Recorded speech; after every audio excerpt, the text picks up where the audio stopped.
Good morning everybody. C'est Adefot Singh depuis la cour du palais communal de Kongshayun. Aujourd'hui j'ai décidé de parler de la violence contre les femmes, que bien entendu nous condamnons tous de prime abord. Nous condamnons a priori. C'est un thème que j'ai toujours voulu aborder, mais de façon beaucoup plus profonde. Le problème c'est quoi? C'est qu'à force d'attendre, de l'affronter profondément, je cours le risque soit de le faire trop tard, un peu plus tard, ou alors de le perdre de vue. Et pourtant c'est un thème fondamental qui devrait carrément être une base théorique ou même une prémisse même à tout travail de révélation, disons, de la nature des gynophores. Ça doit être une prémisse. Pourquoi ça doit être une prémisse? Ça doit être une prémisse parce que à force de révéler justement ce que sont les femmes, il y a malheureusement beaucoup d'âmes, beaucoup de jeunes hommes qui parfois sont incapables de faire la part des choses. C'est-à-dire qu'à force de découvrir justement cette nature-là chez les gynophores, il y a beaucoup qui tendent à développer une certaine haine à l'égard des femmes. Ce qui n'est pas bien, évidemment. Ce n'est déjà pas bien pour vous-même. Ça l'est encore moins pour les personnes qui pourraient éventuellement être victimes de quelques actes de violence qui auraient trouvé sa source justement dans l'incapacité de ces hommes à faire la part des choses. Donc vous ne devez jamais être violent à l'égard des femmes. Déjà en consommant des contenus MGTOW ou bien en regardant des vidéos que je produis ici, donnez-vous toujours la peine de faire la part des choses. Assurez-vous d'avoir un contrôle, d'avoir le contrôle sur votre enveloppe charnelle, sur vos émotions. Tenez toujours à l'esprit, en attendant, que vous n'avez absolument pas le droit d'être brutal à l'égard d'une femme. Déjà parce que ce serait déjà contre-productif, en attendant, parce que ce n'est pas répréhensible, condamnable seulement d'un point de vue culturel ou je ne sais quoi, mais socialement il y a des peines, il y a des lois qui interdisent cela. Un autre fait qui m'a poussé justement à ne plus attendre, disons comme ça, d'avoir assez de temps pour pouvoir faire une vidéo profonde, plus approfondie sur ce thème, est un fait d'actualité, qui s'est passé en 2018, c'est-à-dire que l'assassinat d'une jeune fille pakistanaise, d'origine pakistanaise, née ici en Italie, laquelle a été égorgée par son propre père. Égorgée par son propre père. Et pour quelle raison, mes chers amis? Pour quelle raison? Parce qu'elle désirait vivre à l'occidental. Elle avait décidé étant née ici en Italie, je crois bien, ou bien étant arrivée ici très jeune, elle a grandi dans la culture italienne. Donc elle s'est habituée, vous savez, c'est les jeunes. Il y a toujours la pression des amis et tout. Et quand bien même il n'y aurait pas la pression des amis, l'être humain tend naturellement à se conformer, à se mimétiser à son environnement externe. À plus forte raison lorsqu'il y a des sollicitations des personnes qu'on côtoie chaque jour. Donc la jeune fille, elle a embrassé la culture italienne et était sur le point, et s'était mise en couple avec un Italien, une jeune fille de 25 ans. En fait, il y en a deux de cas comme ça que je connaisse. une certaine Ina et une autre Shema. Donc, elle voulait épouser cet homme italien et ses parents, son père, l'a égorgé pour cette raison-là, pour cette raison-ci, avec l'aide de son frère. Mais vous rendez-vous compte, mes chers amis, un père qui égorge sa propre fille, un père qui égorge sa propre fille simplement parce qu'elle soi-disant aurait trahi des valeurs culturelles. Vous savez, égorger un être humain, déjà tuer un être humain, enlever la vie à un être humain, c'est quelque chose de terrible. Ça traumatise toujours. Non pas que je ne l'ai jamais fait, bien entendu, mais avec une bonne dose d'empathie, on réussit justement à percevoir ces choses. Donc, maintenant, tuer, enlever la vie à un être humain avec un couteau, de cette façon-ci, pour ce faire, il faut vraiment beaucoup de haine. Il faut vraiment beaucoup de haine, c'est-à-dire trancher la gorge d'une personne, voir le sang gicler, la voir se débattre, la voir lutter, étouffer petit à petit, essayant de faire arriver de l'air dans les poumons jusqu'au moment où elle se viderait complètement de son sang et mourrait. C'est atroce, mon Dieu.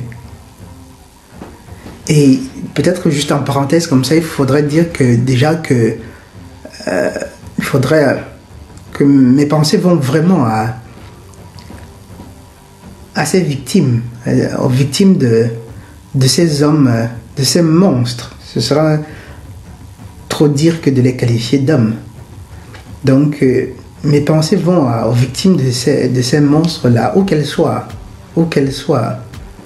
Et aussi à d'éventuelles jeunes personnes qui seraient sous le joug de quelques hommes violents prétendant servir Dieu. Vous savez, ces hommes-là qui ne sont presque jamais présents dans la vie de leurs enfants, c'est-à-dire qu'une fois que leur femme a donné la vie à cet enfant, ils observent comme ça, ils ne se donnent jamais la peine d'instruire, de développer une relation avec leur fille. Et puis, à 12 ans, 14 ans, lorsqu'arrive l'âge critique, les gars, ils croient que automatiquement, cette jeune fille devra leur obéir ou bien devra pouvoir accepter leurs valeurs. Non, c'est impossible. Si vous voulez que votre enfant soit même émotivement attaché aux valeurs que vous lui inculquerez, ça commence depuis le moment où vous apprenez que votre épouse est enceinte. Bref, c'est un autre sujet. Donc cet homme a égorgé sa propre fille. Quelque chose d'horrible, mon Dieu. Et lorsque vous pensez qu'il le fait en prétendant le faire au nom de je ne sais quelle tradition qui serait même presque carrément inspirée par Dieu. Non mais, et j'exhorte vraiment, j'espère du fond du cœur que parmi les personnes qui m'écouteront, j'espère parmi mes abonnés qu'il n'y en ait pas parmi vous qui voyez les choses de cette façon-ci. Je peux comprendre que qu'un père puisse être choqué, puisse être déçu que sa fille ait renoncé, aux valeurs familiales, aux valeurs culturelles, aux valeurs religieuses. Je peux comprendre qu'il soit choqué, mais ça ne lui donne absolument pas le droit de disposer de cette fille, d'en faire ce qu'il veut. Ce n'est pas parce que vous en êtes le géniteur que vous avez le droit de vie ou de mort sur votre fille, sur votre descendance. Absolument pas. Cet individu, ce monstre, qui donne la mort à sa propre fille, croyez-vous que cet homme-là avait un tant soit peu d'amour à l'égard de cette jeune personne? Je parle de l'amour, quoi. C'est-à-dire que il paraît... En réalité, c'est une autre preuve que être parent n'est pas toujours synonyme d'aimer, d'avoir de l'amour pour sa descendance. Et c'est un thème très très intéressant. Retenez-le bien parce que il est certes plusieurs fois j'ai eu à vous dire que combien les gynophores étaient capables de ne pas aimer leurs propres enfants. Et c'est une chose que j'observe aussi très souvent, en particulier chez les gynophores africaines, les gynophores de race noire. Mais c'est un thème pour un autre jour. Donc cet homme, un autre fait plutôt ahurissant, c'est que ce crime, c'était avec le concours de son fils, de l'autre, du frère de la victime.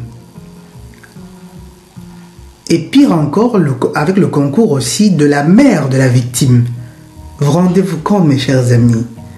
C'est-à-dire préférer enlever la vie à sa propre fille plutôt que de lui permettre, par exemple, de faire ce qu'elle veut de sa vie. Déjà qu'elle avait une jeune fille de 25 ans, plus que majeure. C'est atroce. C'est littéralement atroce. Mais ne vous en faites pas. Ces individus qui commettent ces actes, en réalité, je crois que lorsqu'ils commettent de telles atrocités,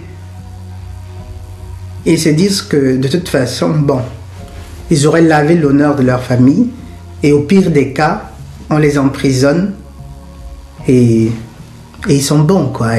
Et c'est tout. Et c'est ça la justice des hommes, qui n'en est pas une. Après avoir commis quelque chose de si horrible, le monsieur va se taper une vacance de 30 ans avec les 3 plats quotidiens gratuits. Il n'aura même plus à se soucier du loyer à payer. C'est ça la justice humaine. Mais ne vous en faites pas. La justice divine viendra aussi. Il y a aussi la justice divine. Dans cette vie ou dans l'autre, vous ne pouvez pas enlever la vie de cette façon à une jeune personne, à une jeune femme, sous prétexte qu'elle aurait trahi vos valeurs culturelles, vos valeurs familiales, vos valeurs religieuses. Et dites-moi donc, si vous donnez la mort, si cet homme donne la mort à sa fille, à sa propre fille pour une telle bassesse, qu'en sera-t-il de l'individu qui abuse d'un enfant, d'un bébé? Qu'en sera-t-il? Que donnera-t-il un jugement comme sentence à un tel individu? De grâce, évitez. Vous ne devez pas, personne ne doit être violent à l'égard des femmes. C'est preuve de faiblesse. Déjà, c'est vraiment preuve de faiblesse. Je sais qu'en France, il y a eu aussi le cas d'un jeune qui aurait carrément mis le feu à une jeune femme, l'accusant de vivre dans la débauche. Vous devez savoir que chaque être humain, chaque âme, chacun est artisan de son propre salut. Vous ne pouvez qu'essayer d'aider les autres en partageant avec eux votre expérience ou les connaissances que vous avez à disposition. Quand bien même il s'agirait de votre propre fille, de votre propre enfant, vous ne pouvez que les guider. Vous ne pouvez que les guider. La seule période de temps où vous avez le droit, vous avez la possibilité d'imposer, même pas d'arriver à des actes de violence si extrêmes, mais d'essayer d'imposer parce que vous savez mieux, c'est la fenêtre qui va pratiquement de la naissance jusqu'à la majorité, jusqu'à l'âge adulte, jusqu'à 18 ans, 21 ans, ça devrait être en réalité. Et même dans cette fenêtre-là, vous ne pouvez pas vous permettre n'importe quoi. Vous imaginez le cas de cet individu qui mit le feu à une jeune femme sous prétexte qu'elle vivait dans la débauche. Non mais, Savez-vous ce que ça représente que de mourir de cette façon-là? Et une fois de plus, je le dis, je crois que ces hommes-là en arrivent à temps parce qu'ils savent qu'il n'y a pas de véritable justice. Ils savent que quelque part, le pire qu'on puisse leur faire, surtout ceux qui vivent dans les pays occidentaux, le pire qu'on puisse leur faire, c'est de les mettre en prison. Mais une justice véritable s'en viendra. Donner le feu à une jeune personne de cette façon, mais non, mais non, mais non, absolument pas. Vous n'avez pas ce droit-là. Permettez que je vous dise par exemple ce qu'un père aimant ferait. Essayons de comprendre par exemple un père qui peut-être est très attaché à sa religion, est très attaché à ses valeurs culturelles. Il voudrait vraiment que sa propre fille soit épouse un homme qui vienne de leur terre natale. Un homme de chez eux. Ça, je peux le comprendre. On peut le comprendre. Ce serait l'idéal pour lui. Il essaye de convaincre autant qu'il peut sa fille, mais seulement elle est réticente. Il a mal. Il a certainement mal. Imaginons qu'il considère que cette jeune fille, sa fille, l'est trahie. Que pourrait-il faire? Dans le cas d'une jeune personne déjà majeure, vous n'avez qu'à lui parler très sincèrement. Ma chère fille, tu sais combien je t'aime, tu sais combien je me suis battu pour ton bien. Depuis que tu es arrivé dans ce monde-ci, mais aujourd'hui tu as décidé de trahir, entre guillemets, de trahir notre culture. Soit, c'est ton choix, mais au moins permets que je te demande de quitter le toit familial. De quitter le toit familial.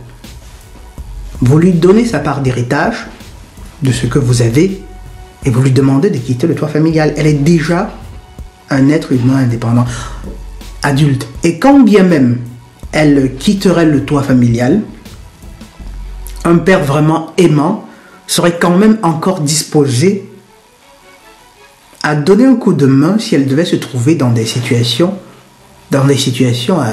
disons, dangereuses, dans le besoin. Ou bien si c'est une mineure, il lui dirait « Ma chère fille, je t'en supplie, permets, continue, essaye de m'obéir, ne serait-ce que le temps d'arriver à la majorité à 18 ans. Comme ça, après, tu pourras sortir de cette maison et aller faire ce que tu désires. Et si je te demande de faire cet effort, ce n'est pas parce que je veux absolument t'imposer cela, mais c'est surtout parce que, à force de m'irriter de cette façon, je pourrais avoir, par exemple, je pourrais faire un AVC, ce qui pourrait pénaliser tes frères et ta mère. Permets donc que je t'impose cela, accepte cela, cette discipline-là, jusqu'au moment où tu seras assez grande pour quitter cette maison. Là, c'est votre droit. Vous avez donné le meilleur de vous les premières années, après, elle ne veut plus vous écouter, c'est son choix, c'est une âme indépendante. Mais lui donner la mort, non, absolument non. Ignorez-la, boudez-la. Dites-lui, ma fille, ben je te parle plus. Je ne veux plus te parler. Pourquoi? Parce que tu as trahi les valeurs de la famille. J'ai mal. Et puis peut-être même vous pouvez décider de ne plus lui parler. Vous êtes libre de faire cela. Mais non. Il a préféré égorger sa propre fille. Vous savez, parfois je me pose la question, je me demande, quelle pourrait être une sentence vraiment juste à l'égard d'un tel homme? On sait par exemple qu'en attendant, on sait que ce qui serait vraiment parfaitement juste, pas que je propose cela, là nous spéculons, ce serait de trouver le moyen de faire vivre à cet homme précisément la douleur qu'a vécue sa fille au moment de sa mort. Sans toutefois mourir. Je me répète, s'il y avait un moyen de lui faire vivre cela, sans que ça ne lui enlève la vie. Malheureusement, ce n'est pas vraiment possible, mais je crois bien qu'avec le développement de la technologie, probablement ce serait l'une des applications vraiment intéressantes de la technologie, c'est-à-dire que de trouver le moyen avec peut-être quelques hardwares qui permettraient justement de créer cette dynamique, faire vivre justement, sans toutefois le tuer, à un tel homme, ce qu'il a fait vivre à sa fille, à sa propre fille, mes chers amis. Et je ne trouve simplement pas les mots. Je ne trouve pas les mots. Comment peut-on tuer, comment peut-on donner la mort à sa fille? Il y en a par contre qui les lapident. C'est terrible, n'est-ce pas? C'est vraiment terrible. Bref, le but de cette vidéo était justement simplement de vous faire comprendre qu'il est fondamental que vous évitiez d'être violent à l'égard des femmes. Déjà parce que c'est contre-productif en attendant, mais aussi parce que c'est mal. C'est mal. Et vu que dans les groupes MGTOW, on parle vraiment de la nature féminine, de la nature des femmes, si vous n'avez pas un bon contrôle sur vos émotions, sur votre ego, si vous n'y travaillez pas, vous courez à tout moment le risque de finir par développer une certaine misogynie, laquelle après pourrait vous conduire justement dans certaines conditions à commettre des actes de violence. Or, vous ne devez pas être violent. Vous ne devez pas être violent. Parce qu'il s'agit là d'une violence offensive. Bien entendu. Ce n'est pas pour dire que lorsque vous marchez dans la rue, qu'une personne s'attaque à vous, vous n'avez pas le droit de vous défendre. C'est la moindre des choses. Mais il s'agit là d'une violence offensive. Et tous ces jeunes-là qui voient le monde de ces façons, qui croient que parce qu'il s'agit de leur sœur ou de leur cousine, de leur fille, ils ont le droit de lui enlever la vie seulement parce qu'elle vivrait dans la débauche. Non, non, vous n'avez pas ce droit-là. Vous n'avez pas ce droit. Et sachez donc une chose. Sachez une chose. La justice humaine est certes inefficace. Elle est en réalité injuste.